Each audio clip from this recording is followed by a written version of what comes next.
नमस्कार दोस्तों, हमारे यूट्यूब चैनल ज्ञान अर्जन नोट्स पांडे में आप सभी लोगों का स्वागत है। आइए पढ़ते हैं बीए सेकेंड ईयर भाग 2 में निम्न पुरापाषाण काल की प्रमुख विशेषताओं के बारे में। निम्न पुरापाषाण काल में जो उपकरण बनाए जाते थे वो कोर संस्कृति का प्रयोग करके उपकरण बनाए जाते थे।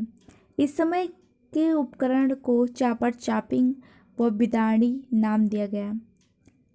जो पेबुल एक पत्थर था जो नदी घाटियों में बहते हुए आता था। ऐसे नदियों में तमाम प्रकार के नदियाँ अपने साथ अवसाद बहा कर लेकर आती हैं, तो उसमें बड़े बड़े पत्थर होते हैं।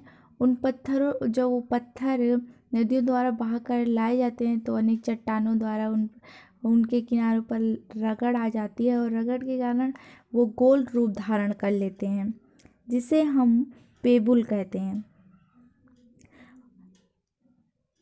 और जो पेबुल थे वो गोलाब आकार ले लेते हैं, जिसे पेबुल कहा जाता था।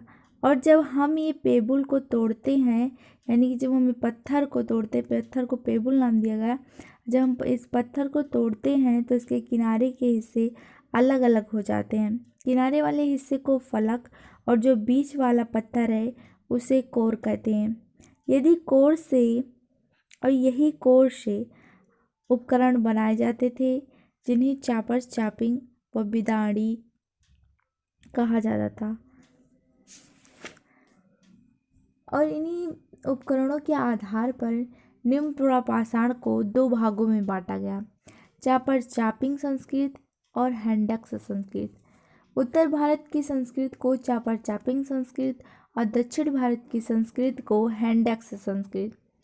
चौतरा में चापर चापिंग व हैंडक्स दोनों प्रकार के उपकरण मिले हैं।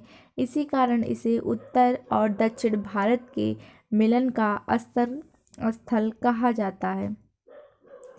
कश्मीर में पोतवार के पठार में लिद्दन नदी घाटी में पहलगांव में ये उपकरण प्राप्त हुए हैं।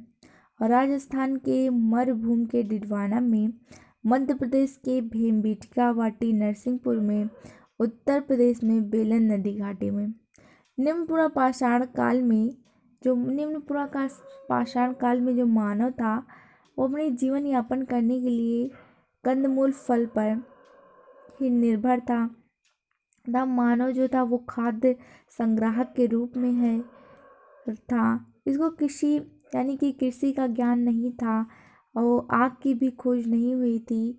मानव पूरी तरीके से खाद्यान्न के लिए जानवरों पर निर्भर था। D.N. वाडिया ने 1928 में और डिटेरा पीटरसन के द्वारा इस मानव की खोज हुई। कोर संस्कृति में उपकरण क्वार्टजाइट के बनाए जाते थे।